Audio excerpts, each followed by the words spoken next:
What up, fam? It's your favorite nephew, your favorite uncle, your favorite cousin, your favorite father, your favorite son, your best friend's best friend. It's me, Dr. Larry, and welcome to Living For You, the YouTube channel. This is a safe space. It is a positive place where we come, we gather, we learn, we grow, we coach, we develop ourselves and help develop each other on this journey we call life. My loyal, faithful family / subscribers, but you're more family than you are a subscriber because I love you. I love you all a lot. Thank you for rocking with me. It's great to see you back here for another video. And to those of you who are brand new, who I know watch, I know the watch time, I know you're there. Go ahead and hit the subscribe button. Why haven't you subscribed? Please do me a favor and subscribe. Join the family. You are part of a larger community that is growing, that we're witnessing grow weekly, and it's a fabulous thing. I'm honored to be able to do this. So go ahead and subscribe to the channel. For those of you who've never seen me before, but this is your first time seeing my face, mi cara in Spanish, or is it rostro? I got a lot of Spanish in my brain. But anyway, you can actually find out more about me at www.liveforyoucoaching.com. That's www.liveforyoucoaching.com. That is my business. I own a coaching firm. That coaching firm is Live For You Coaching. Live For You simply is a coaching firm that helps people deal with trauma, to try to get to a more present life, to enjoy life, to live the life they deserve, the life we all deserve. The name in itself implies that. Live For You means living for, God or spirit or purpose, living for others. We are all in this together, so we live for others. And of course, you have to be a little selfish and live for yourself. If you don't live for anybody, you definitely have to live for yourself. So that's what that's about. You can also follow me on social media at Dr. Larry Smith on both Instagram and on Facebook at Dr. Larry Smith, and we can engage and interact there. We can engage and interact via email. If you want to sign up for coaching, we can engage and interact via Zoom, via telephone. If you're in the California area, Southern California specifically, we can engage and interact via face-to-face for coaching, all kinds of things. So, I'm here. Reach out, subscribe, comment, like the videos. That's a huge thing too. Please like the videos, and we can engage each other. I wanted to get on today, and I wanted to talk about living in the past. There are so many people who spend the better part of their present lives stuck on yesterday, instead of focusing on today. Not even being anxious about tomorrow. They are stuck on yesterday. In the woulda, shoulda, coulda land, along with the regrets and the doubts and the hurts and the pains and the traumas and all those other things. They stuck there. They done spilled the milk years ago, or somebody spilled the milk, and they sitting there, and I'm talking like that on purpose, y'all, but they sitting there in that milk, refusing to get up, crying over what has happened. We know a lot of people like that. Some of us may be those people that I'm talking about. And I can be honest and transparent with my family because I love you. I was that person for a huge portion of my life. I had all kinds of regrets. I felt like I shoulda, coulda, woulda had done this. I was still upset at certain people. I was holding animosities and resentments and all kinds of stuff. I was always contemplating on what life used to be back in the good old days or the not so good days. I was harping on that stuff. I was just stuck in yesterday and in the past and not moving forward, and definitely not living for the now, for the moment, for the present. And I can say without a shadow of a doubt, with all honesty and transparency, that is a horrible way to live. That is one of the worst things you can do in your life, is live a life stuck in yesterday. Because today is beautiful. Today is present. Today is freeing. Today is malleable, which means you can alter it and change it so that tomorrow can be different possibly. But it's yours. Today is yours. And so to be stuck in the past, living in that life, dwelling around that same circle, on that same Ferris wheel, it's just not a good quality of life. It is just not a good quality of life. Because there's so much life presently to live. But a lot of people do it. And people do it for all kinds of reasons. People do it because they feel sorry for themselves. That's a big one. A lot of people feel sorry for themselves, right? They made a mistake, or if they weren't there for somebody, they felt they should have been there, or if something came up and life had circumstances in their past, they want to feel sorry for them. Because on a very, very, very shallow, surface, superficial level, sympathy feels good. Sympathy feels good. So feeling sorry for yourself is one of the highest forms of sympathy, and you expect everybody in your experience to just hammer in and give you that good feeling of sympathy that you want so much, because at least it gets you attention, at least it gets somebody to care about you, or at least it gets somebody thinking and talking about you when your story is so tragic and so hard. And so you love to feel sorry for yourself, but you love it even more when people partner with you and feel sorry for you. I'm going to be the first to tell you, that is a vibrationally low energy. It's synthetic good. It's synthetic love. It's synthetic good feelings. Because it's shallow, surface, not even real feelings. It just makes no sense. So that is a low vibrational frequency to be stuck in self-pity. Another reason people hold off onto the past is because they feel like the present isn't as good as the past. When I was younger, I had this. And I see this in a lot of celebrities, by the way. Like they go and they get their Botox and their face fillers and their plastic surgeries, face tucks, and all kinds of stuff to try to revert back to what they had in the past. Oh, I was so much beautiful then. Oh, I was this, and this. Instead of making the present a rewarding moment, they're stuck in their woulda days and who they were in life as it was. And not just celebrities, people who have had a good life, or people who were younger, missed out on certain experiences. Like, I wish I can go back and do all this. There's a hope, right? There's a hope. At the end of the day, that can never happen.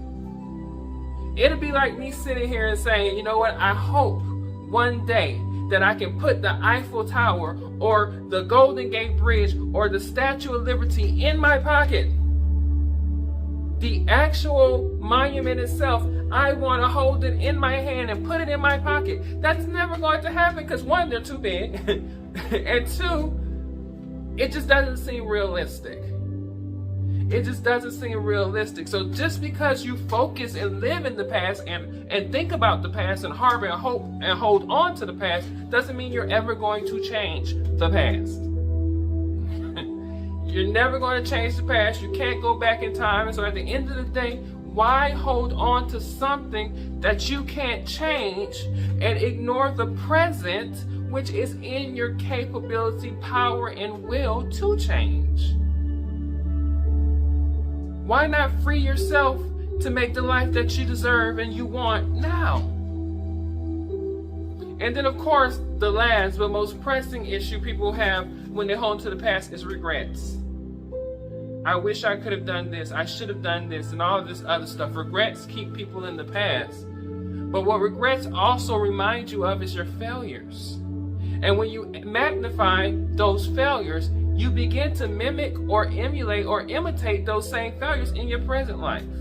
Because it's Dr. Wayne Dyer who said what a person puts his attention on, where attention goes, energy flows, and you magnify what you're placing your energetic power onto. So if you're focused on your failures and your shortcomings and your non-accomplishments, what do you think you're going to maximize in your life when you go to try to accomplish something? I always tell myself, I'm going to do this. I'm going to be successful. I'll use it as a case in point. Back in my past, I failed tests before. Everybody in my life seems to think that I've always been smart, I've always been smart, but my life seems to think that just because I'm smart, that I've always done well academically. or I've always done well when it comes to test taking and things like that. I have failed tests back in the day. Truth be told, when I first got into college, maybe because of the quality of education I got in high school, or maybe just because I wasn't prepared for college level learning initially. I had to work on how to learn in college. And I did it and was able to be successful. And now I help my students to try to figure out the same thing. Because I know a lot of students are like me, go to college unprepared, don't know what they're doing for whatever reasons we are that way. We have to learn how to be better students sometimes in college. And I was that way. I was smart. I had done good in school, elementary school, high school, middle school, but I wasn't prepared for the college level learning. So I had to amp up my academic abilities so that I can survive college. And I did. I was able to, and go off to grad school and go off and get my PhD. I was able to do that by simply working harder. But if I have focused on the failures that I had in the past, and some of the failures were nearer to the present than the past, I would have never been able to move forward and focus on the moment and rev up what I need to do to be successful in the moment. So my regrets were no use for me to hold on to them in the present. I just had to let that go and focus on now. So now when I go to take tests, like I got upcoming tests coming up, you'll learn more about it more likely along the way. I'm going to pass that test. I intend to pass that test. I will myself to pass the test because one, I did the work. I'm doing the studying. I'm putting in the grunt work for it. But two, I have faith in my abilities to do it. I'm not looking at what I couldn't do in the past. I'm focusing on who I am now. And the person who I am now have total capabilities of passing this test on the first try. And that is what I'm going to do. That is my intention. I am setting that. So that's what you do in the present. You set your intentions, you work hard, you do everything you need to do. You believe in yourself, you believe in the now, and you focus your moment on the right now. You don't take breaths from the past. You're not guaranteed to take breaths in the future, but you are breathing right now if you're within the sound of my voice. And so stop and acknowledge that you're presently experiencing the life now.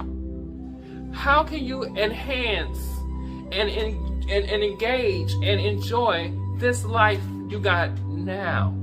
What are you bringing to it? What is it bringing to you? What are you looking at? What are you seeing? What are you indulging in? Who are you indulging in it with? Who is surrounding you? Who is your team?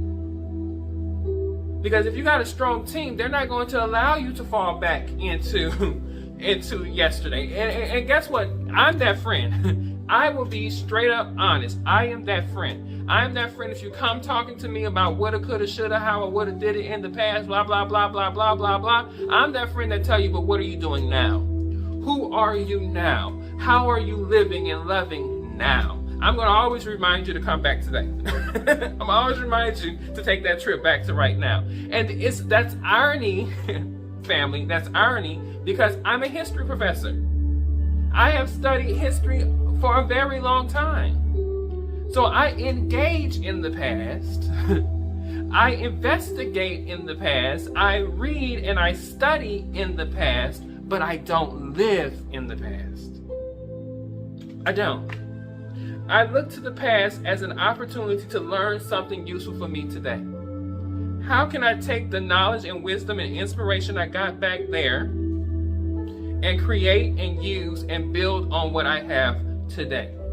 Knowing the past does make you better if you use it in wisdom. Living in the past doesn't make you better because that's not wisdom. I'm going to say that again. Knowing and using the past can make you better because that's called wisdom. But living in the past cannot make you better because that is not wisdom. You gain wisdom in the moment. You gain wisdom in realizing how to use the now. How is the now beneficial to you? I read this book twice a year. You guys know I've done videos on it. You can go back in the lexicon of my videos and find it. The Power of Now by Eckhart Tolle. It is one of my favorite books. It's definitely in my top 5 of my favorite books. I read it twice a year to remind myself to focus my attention right now, to be present, to be centered in today, to be centered in right now. And so it's a good book. I can recommend you go and read The Power of Now. Couple that with Byron Katie's Accepting What Is book. you know, where she talks about accepting the past for what it is. You know, when you couple those books together, and you can also go get my book, The Spiritual Prescription, Reclaiming Your Life After a Trauma, Your Present Life After Trauma. You go get my book, and that they give you other little tools and tidbits that you can use to living right now. Being present, being present, being present, being present. Being present today. This energy in this moment. This is what you have. This is who you are. You're not a I was, you're a I am. Which is a clear connection and cooperation from the great I am. Some call it God, some call it spirit, some call it force, some call it the one, some call it energy, some call it the universe, whatever you want to call it. You're connected on a cosmic level in the moment. And I always tell people, in my definition of spirit, God doesn't operate in the past. God operates right now. Life happens right now. Nature happens right now. Energy happening right now. Oxygen and air happening right now. Creation and creative energy is happening right now. How are you engaging that now? You're not going to get that sitting in yesterday. You're not going to get that worried and preoccupied by tomorrow. You can't even sit in tomorrow yet because you don't even know what that's going to give you. So that's far from even being something you should be preoccupied by. But the past is something you're familiar with, but it shouldn't be something that is living with you now. You're using it to better the moment. Get out of the past. Move forward. Move forward. But you only can move forward if you're fully engaged, fully encapsulated, fully involved right now. And that is my prayer, my hope, my wish for all of you, that your life now is the life that you want it to be, the life that you deserve. And if it's not, you're willing and open to do everything you need to do to get it there.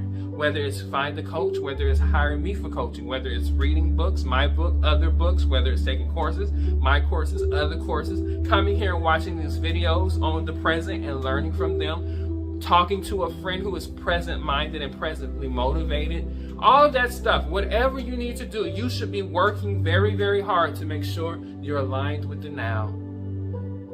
The past can no longer serve you. It no longer serves you. There's nothing it can do for you, unless you're using it to enhance wisely what you have now. That's it. Hopefully that spoke from my heart. You guys know I don't have a script. I don't write anything down. I might every so often do a little outline, but I didn't do one, and most times I don't do one, but I just go off the cuff and I just talk because I want it to be real and to come out from me as it is in my moment. So I'm actually practicing present living when I get on these YouTube videos, because I'm just presently talking from my inner instincts and inner guts and using spirit and my intelligence and my emotions and everything to deliver what I have to say to you every time I get in talk to you. I'm presently experiencing this, and you're presently experiencing this with me now. Family, I love you with the highest love. If you haven't subscribed to the channel, you need to go ahead and hit that subscribe button. And if you're already subscribed and you just want to continue to show me love, I would love you to go and like the video. And if you want to really show me that you love what I'm doing, that you're supporting it and trying to help it grow, go and sign up for some courses. Go and get the book. Just support me. Like I say, that's your free will, that's your choice. I can't make you do that, but it would really be an honor for you to do that for me. And I'm just going to keep banging out content and blessing you with what I do here. I love you, love you, love you all. Even if you're not subscribed, or even if you don't like the video, I still love you, and I still send you all of the love and energy of light in the universe. And as I always say, I will see you in the next video.